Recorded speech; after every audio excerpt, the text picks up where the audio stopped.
Doctor Naik, আপনি বললেন যে কোরআন শরীফে নাকি কোথাও কোনো ভুল নেই। আমি কোরআনে 20টারও বেশি ভুল দেখতে পাচ্ছি, সেটা আরবি ব্যাকরণে। এখন তার কয়েকটা আমি আপনাকে বলছি। ইন্নাল্লাযীনা আমানু ওয়াল্লাযীনা হাদু ওয়াস-সাবিউন, এটা আছে সূরা বাকারায় আর সূরা হাজে। ইন্নাল্লাযীনা আমানু ওয়াল্লাযীনা হাদু ওয়াস-সাবিউন, এখানে কোনটা ঠিক, সাবিউন নাকি সাবিউন? 1 নম্বর। 2 নম্বর হলো কোরআনে আছে, হ্যাঁ, কিন্তু এছাড়াও আরো আছে। সূরা তাহার 63 নম্বর আয়াতে ইন্না হাজানি লেসাহিরান, ভুল, ইন্না হাজাইনি লেসাহিরান। এটার কি ব্যাখ্যা দেবেন? এছাড়াও আমি আরো অনেক ভুলের কথা জানি। এক্সকিউজ মি, আমরা শুধু প্রথম প্রশ্নটা গ্রহণ করব, সময়ের অভাবে দ্বিতীয় প্রশ্নটা গ্রহণ করতে ঠিক পারছি না। আছে, ঠিক আছে। ভাই, আপনি খুব সুন্দর একটা প্রশ্ন করেছেন। আমি আরেকটু সহযোগিতা করতে চাই যে হ্যাঁ, আপনি সবগুলো ব্যাকরণগত ভুলের কথাই বলেন, আর আপনার হাতের বইটা লিখেছেন আব্দুল ফাদি। আব্দুল ফাদি ঠিক, ইজ দ্য কোরআন ইনফেলেবল? আমিও দেখতে পাচ্ছি, হ্যাঁ, আলহামদুলিল্লাহ, আমি ভালোই দেখতে পাই।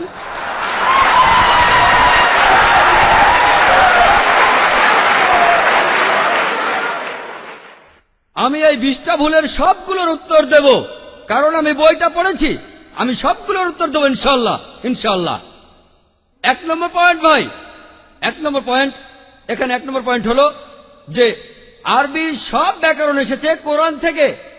কোরআন হলো সর্বোচ্চ আরবি বই, যে বইটাতে সবচেয়ে উঁচু মানের সাহিত্য আছে। আরবি ভাষার সব ব্যাকরণ এসেছে কোরআন থেকেই।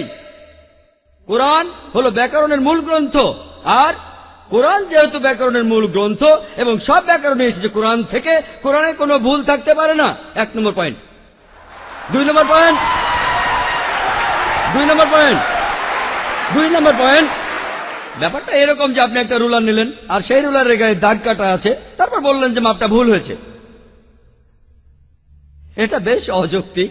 2 নম্বর পয়েন্ট, আরবে বিভিন্ন আলাদা আলাদা গোত্রে, আপনি যদি আরবি জানেন, আর ডক্টর উইলিয়াম ক্যাম্বেল আমার সাথে একমত হবেন যে আরবের গোত্রগুলোর মধ্যে ব্যাকরণ মাঝে মধ্যে বদলে যায়। কিছু কিছু আরবীয় গোত্রে যে শব্দটা স্ত্রীবাচক, অন্য আরেক গোত্রে সেটাই পুরুষবাচক। একই শব্দ, তবে গোত্রভেদে ব্যাকরণ বদল হতে থাকে, এমনকি শব্দের লিঙ্গ বদলে যায়। তাহলে আপনি কি কোরআনকে সবগুলো ব্যাকরণ দিয়ে পরীক্ষা করবেন? না। আর এছাড়াও কোরআনের ভাষা এত উঁচু মানের, এতই উঁচু মানের, এর কাছাকাছি কোনো সাহিত্য নেই। আর কোরআনের বিরুদ্ধে অনেক বই আছে, ইন্টারনেটে গেলে দেখবেন 12টা ব্যাকরণের ভুল, 21টা ব্যাকরণের ভুল, আব্দুল ফাদি 20টা ব্যাকরণের ভুল। আপনাদের কি ধারণা খ্রিস্টানরা এই ভুলগুলো বের করেছে? কারাই ভুল বের করেছে? জানেন কারা করেছে? মুসলমানরাই। মুসলমান পণ্ডিতরা, যেমন জামকশারি, তারা এটা করেছেন। কোরআনের ব্যাকরণ এত উঁচু মানের যে কোরআনের ভাষা মাঝে মধ্যে প্রচলিত আরবির বিরুদ্ধে যায়। কোরআনের ব্যাকরণ এত উঁচু মানের, কোরআনের ব্যাকরণ এতই উঁচু মানের, এজন্য তারা উদাহরণ দিয়েছে। আমিও একটা উদাহরণ দেব, এতে আপনারা সবগুলো উত্তর পেয়ে যাবেন। তারা উদাহরণ দিয়েছে যে কোরআনে লেখা আছে লূত আলাইহিস সালামের গোত্রের লোকজন তারা সকল নবীকে ত্যাগ করেছে। বলা আছে সব নবীকে তারা বর্জন করেছে। ডক্টর উইলিয়াম ক্যাম্বেল বললেন যে নূহ নবীর গোত্রের লোকজন তারা নবীদের ত্যাগ করেছে। আমরা ইতিহাস থেকে জানি যে মাত্র একজন নবীকে তাদের কাছে পাঠানো হয়েছিল। তাহলে এখানেও ব্যাকরণের ভুল আছে। কোরআনে বলা উচিত ছিল একজন নবীর কথা, বহুবচন না।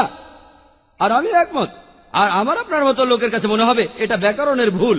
কিন্তু যদি আপনারা আরবদের লেখা বইগুলো পড়ে থাকেন, কোরআনের আসল সৌন্দর্য কি? সৌন্দর্যটা হলো কোরআনে কেন একজন নবীর কথা না বলে নবীদের কথা বলা হয়েছে। আপনারা জানেন কেন?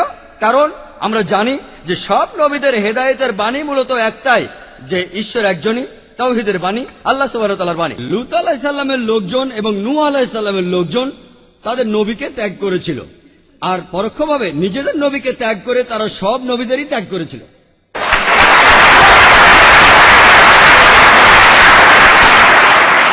সৌন্দর্যটা দেখেন, ভাষার অলংকার দেখেন, আলহামদুলিল্লাহ।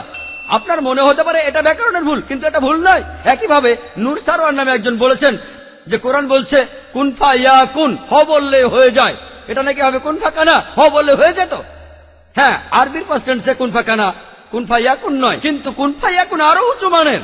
বলা আছে আল্লাহ তিনি ছিলেন, আছেন আর থাকবেন, অতীত বর্তমান আর ভবিষ্যৎ। Thank you doctor Naik.